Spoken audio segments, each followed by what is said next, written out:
নবম শ্রেণীর গণিতের মডেল অ্যাক্টিভিটি টাস্ক নভেম্বর মাসের, যেটা তোমাদের ফাইনাল মডেল অ্যাক্টিভিটি টাস্ক, তার সলিউশন। প্রথমে এমসিকিউ গুলোর উত্তর করব আমরা। যেমন একজন সবজি বিক্রেতা 20 টাকায় 10টি লেবু কিনে 20 টাকায় 8টি লেবু বিক্রি করেন, তার শতকরা কত লাভ? তাহলে এখানে দেখা যাচ্ছে যে 8টি লেবুতে তার লাভ হয়েছে 2টি লেবু। তাহলে 8টি লেবুতে লাভ হয়েছে 2টি, লাভের হার 2/8 ইন্টু 100, অর্থাৎ 25%। পরের প্রশ্ন, PQRS ট্রাপিজিয়াম দুটি তির্যক বাহু PS এবং QR এর মধ্যবিন্দু X ও Y, XY ইকুয়াল টু কত হবে? আমরা ছবিটা এঁকেছি। XY ইকুয়াল টু, এখান থেকে যদি আমরা ত্রিভুজ আঁকি তাহলে দেখা যাচ্ছে এই বাহু এবং এই বাহুর দৈর্ঘ্যের অর্ধেক হয়ে যাবে, অর্থাৎ XY equal to half PQ plus SR। পরের প্রশ্ন, 105 ও 140 শ্রেণীর পরিসংখ্যা 40 হলে শ্রেণীর পরিসংখ্যা ঘনত্ব কত?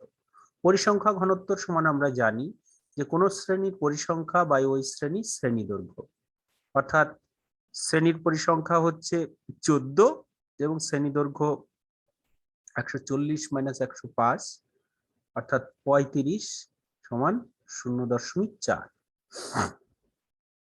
3 মিটার। পরের প্রশ্ন, 3 মিটার ও 2 মিটার লম্বা একটি আয়তকার জায়গা 5 ডেসিমিটার বর্গ টালি দিয়ে বাঁধাতে কতগুলি টালি লাগবে? তাহলে 3 মিটার এবং 2 মিটারকে আমরা ডেসিমিটারে প্রকাশ করব। 3 মিটার সমান 30 ডেসিমিটার এবং 2 মিটার সমান এত। তাহলে জায়গাটির ক্ষেত্রফল হচ্ছে 30 ইন্টু 20 বর্গ ডেসিমিটার, আর প্রতিটি টালির ক্ষেত্রফল হচ্ছে 5 ইন্টু 5 বর্গ ডেসিমিটার। তাহলে টালির সংখ্যা আমরা ভাগ করে দিলেই পেয়ে যাবো, অর্থাৎ 24টি। শতকরা লাভ 10 হলে ক্রয় মূল্য বিক্রয় মূল্যের অনুপাত। আমরা ক্রয় মূল্য ধরে নেবো 100 টাকা, অর্থাৎ বিক্রয় মূল্য কি হবে? লাভ হয়েছে 10 টাকা, তাহলে 110 টাকা। তাহলে ক্রয় মূল্য বিক্রয় মূল্যের অনুপাত 10:110 সমান 10:11। পরের প্রশ্ন, ত্রিভুজ এবিসি এর এবি বাহুর মধ্যবিন্দু বি দিয়ে বিসি এর সমান্তরাল ডিই টানা হলে এসি বাহুকে ই বিন্দুতে ছেদ করলো, তাহলে এই সমান কত হবে? আমরা জানি কোন ত্রিভুজের একটি বাহুর মধ্যবিন্দু দিয়ে অঙ্কিত দ্বিতীয় একটি বাহুর সমান্তরাল সরলরেখা তৃতীয় বাহুকে সমদ্বিখণ্ডিত করে। তাহলে ই এসি এর মধ্যবিন্দু হবে, অর্থাৎ এই ইকুয়াল টু হাফ ইসি। পরের প্রশ্ন, একটি অর্ধবৃত্তাকার চাকতির ব্যাসার্ধের দৈর্ঘ্য এত সেমি হলে তার পরিসীমা কত? অর্ধবৃত্তাকার এর পরিসীমা আমরা ছবি এঁকেছি। এই পরিসীমা মানে অর্ধবৃত্তের পরিসীমা প্লাস এর ডায়ামিটার অর্থাৎ ব্যাস, অর্থাৎ অর্ধবৃত্তের পরিসীমা 2πr/2 প্লাস 2r, যদি আমরা ব্যাসার্ধ r ধরে নিই। তাহলে r সমান বলে দিয়েছে 10.5, তাই এটা। পরের প্রশ্ন, যে বর্গাকার চিত্রের কর্ণের দৈর্ঘ্য এত সেমি তার বাহুর দৈর্ঘ্য কত? আমরা জানি বর্গক্ষেত্রে কর্ণ সমান দিয়ে দিয়েছে 13√2, তাহলে বর্গক্ষেত্রে কর্ণ হচ্ছে বাহু √2 সমান 13√2, তাহলে বাহু সমান হচ্ছে 13 সেমি। এবার সত্য মিথ্যা। এবিসি সমকোণী ত্রিভুজের কোণ বিএসি 90 ডিগ্রি এবং বিসি বাহুর মধ্যবিন্দু ডি হলে AD equal to half BC হবে। এবিসি শুধুমাত্র সমকোণী ত্রিভুজ, যদি সমকোণী সমদ্বিবাহু হতো তাহলে আমরা বলতে পারতাম যে AD equal to half BC হতো, কিন্তু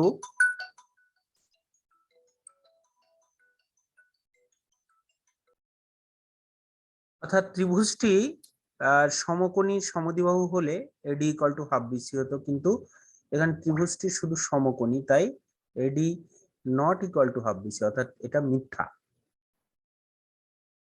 একটি পরিসংখ্যা বিভাজন তালিকার একটি শ্রেণীর মধ্যবিন্দু 10 এবং প্রতিটি শ্রেণীর শ্রেণীদৈর্ঘ্য 6 হলে শ্রেণীর নিম্নসীমা 8 হবে। শ্রেণীর নিম্নসীমা সমান 10 মাইনাস 6/2 অর্থাৎ 7 হবে, এটাও মিথ্যা। পরের প্রশ্ন, একটি সামান্তরিক আকার ক্ষেত্র এবং একটি আয়তক্ষেত্র, একটি ত্রিভুজাকার ক্ষেত্র একই ভূমি একই সমান্তরাল সরলরেখা যুগলের মধ্যে অবস্থিত, তাদের ক্ষেত্রফলটা হবে। এটা আমরা জানি যে একই ভূমি একই সমান্তরাল যুগলের মধ্যে অবস্থিত ত্রিভুজের ক্ষেত্রফল সামান্তরিকের ক্ষেত্রফলের অর্ধেক হয়।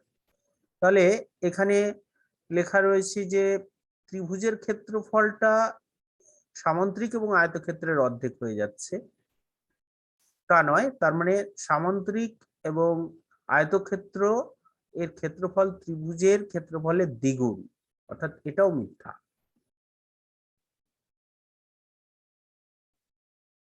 পরের প্রশ্ন, একটি সমবাহু ত্রিভুজের ক্ষেত্রফল ও উচ্চতার সাংখ্যমান সমান হলে ত্রিভুজটির বাহুর দৈর্ঘ্য 1 হবে। সমবাহু ত্রিভুজের ক্ষেত্রফল সমান সমবাহু ত্রিভুজের উচ্চতা। সমবাহু ত্রিভুজের ক্ষেত্রফল হচ্ছে √3/4 ইন্টু বাহু স্কোয়ার, আর উচ্চতা হচ্ছে √3/2 ইন্টু বাহু, অর্থাৎ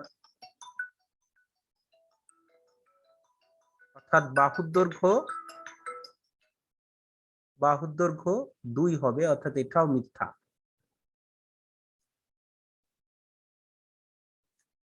পরের প্রশ্ন, ধার্য মূল্যের উপর ছাড় নির্ভর করে, এটা সত্য।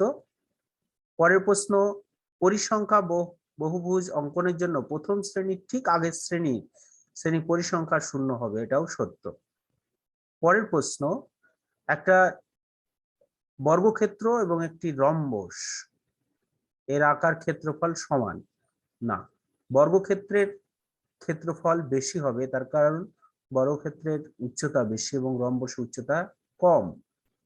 কারণ রম্বস একটি সামান্তরিক, আমরা জানি যে কোনো একটি বাহু এবং তার সমান্তরাল বাহুর লম্ব দূরত্ব, তাই বর্গক্ষেত্রের ক্ষেত্রফল বেশি হবে, এটাও মিথ্যা। প্রতিটি বৃত্তের পরিধি ও ব্যাসের দৈর্ঘ্যের অনুপাত একটি নির্দিষ্ট সংখ্যা। অবশ্যই পরিধি বাই ব্যাস সমান 22/7 পাই, অর্থাৎ ধ্রুবক, এটা সত্য।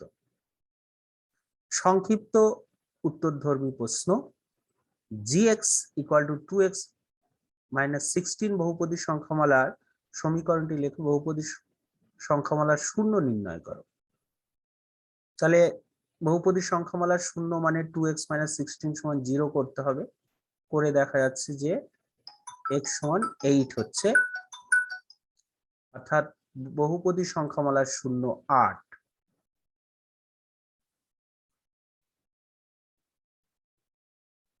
এত বহুপদী সংখ্যামালার একটা উৎপাদক নির্ণয় করতে বলেছে। পরের প্রশ্ন, আমরা fx = ধরে নিচ্ছি এটা। f = যদি আমরা হাফ বসাই তাহলে দেখা যাচ্ছে যে এর মান 0, অর্থাৎ x = হাফ হলে fx = 0 হয়। তাহলে 2x - 1 হলো এতের উৎপাদক। এত বিন্দুর মধ্যে দূরত্ব নির্ণয় করতে বলেছে। তার দূরত্ব আমরা বের করব x2 - x1 বা x1 - x2 তার স্কয়ার প্লাস y1 - y2 তার স্কয়ার। এখান থেকে আমরা দূরত্ব পেয়ে যাচ্ছি, অর্থাৎ 2 - 4 2 - 6 6 স্কয়ার 8 স্কয়ার 36 64 100 10 একক। একটি ঘড়ি পরপর 10% এবং 5% ছাড়ে বিক্রয় করলে সমতুল্য ছাড় কত? আমরা ধরে নিই ঘড়িটির ধার্য মূল্য 100 টাকা, তাহলে 10% ছাড়ে বিক্রয় মূল্য হবে 90 টাকা। 90 টাকার উপর আবার 5% ছাড় দিতে হবে, অর্থাৎ 90 টাকার 5% ছাড়ে দেখা যাচ্ছে এর দাম হচ্ছে 85.5 টাকা, অর্থাৎ মোট ছাড় হলো 14.5 টাকা। সমতুল্য ছাড় 14.5%। একটি বৃত্তের ব্যাসের দৈর্ঘ্য এবং একটি বর্গক্ষেত্রের বাহুর দৈর্ঘ্য সমান হলে তাদের পরিসীমার অনুপাত। আমরা ধরে নিচ্ছি, ধরি বৃত্তের ব্যাস 2r এবং বর্গক্ষেত্রের বাহু হচ্ছে 2r একক। তাহলে বৃত্তের পরিধি ও বর্গক্ষেত্রের পরিসীমার সমান 2πr = 4 × বাহুর দৈর্ঘ্য। দেখা যাচ্ছে পায়ের মান 22/7 বসিয়ে কাটাকুটি করে দেখা যাচ্ছে যে 11:14। 10টি পেনের ক্রয় মূল্য 8টি পেনের বিক্রয় মূল্যের সমান হলে শতকরা লাভ কত? আগের অঙ্কের মতো, অর্থাৎ 8টি পেনে লাভ হয়েছে 2টি, একটিতে কত, 100টিতে কত, অর্থাৎ 25, অর্থাৎ লাভের হার 25%। পরের প্রশ্ন, একটা ত্রিভুজ দিয়েছে এবিসি, ত্রিভুজের ক্ষেত্রফল 96 বর্গমিটার, ভূমি বিসি 20 মিটার হলে উচ্চতা এই সমান কত? আমরা জানি ত্রিভুজের ক্ষেত্রফল এত দিয়েছে, ত্রিভুজের ক্ষেত্রফল হাফ ইন্টু ভূমি ইন্টু উচ্চতা, অর্থাৎ হাফ ইন্টু ভূমি বিসি ইন্টু এডি 96, বিসি এর মান 20 এবং এডি সমান এইচ বসিয়ে দেবো, কাটাকুটি করে দেখা যাচ্ছে যে 9.6, অর্থাৎ উচ্চতা হচ্ছে 9.6 মিটার। পরে 4 দাগের প্রশ্ন, এটা একটা উপপাদ্য, এটা পাঠ্য বইয়ে পাবে, পরেরটা উপপাদ্য পাঠ্য বইয়ে পাবে, এটা সম্পাদ্য, আমরা এঁকে ফেলবে। তারপরেরটা হচ্ছে একটা পরিসংখ্যা বহুভুজ অঙ্কন, আমরা পরিসংখ্যা বহুভুজটি অঙ্কন করেছি 0 থেকে 5, 4 পরিসংখ্যা, শ্রেণী মধ্যমান গুলো আমরা নির্ণয় করে নেব পরিসংখ্যার জন্য। এরকম ভাবে আমরা শ্রেণী মধ্যমান নির্ণয় করে গ্রাফে বা খাতায় যে কোনো ভাবে আমরা এরকম বক্স টেনে আমরা কিন্তু পরিসংখ্যা বিভাজনটি অঙ্কন করতে পারি, অর্থাৎ এক্স অক্ষকে শ্রেণী অক্ষ এবং ওয়াই অক্ষকে পরিসংখ্যা অক্ষ ধরে আমরা পরিসংখ্যা বহুভুজ অঙ্কন করব। তাহলে এই হচ্ছে পরিসংখ্যা বহুভুজটি। ধন্যবাদ, তোমরা সকলে ভালো থেকো।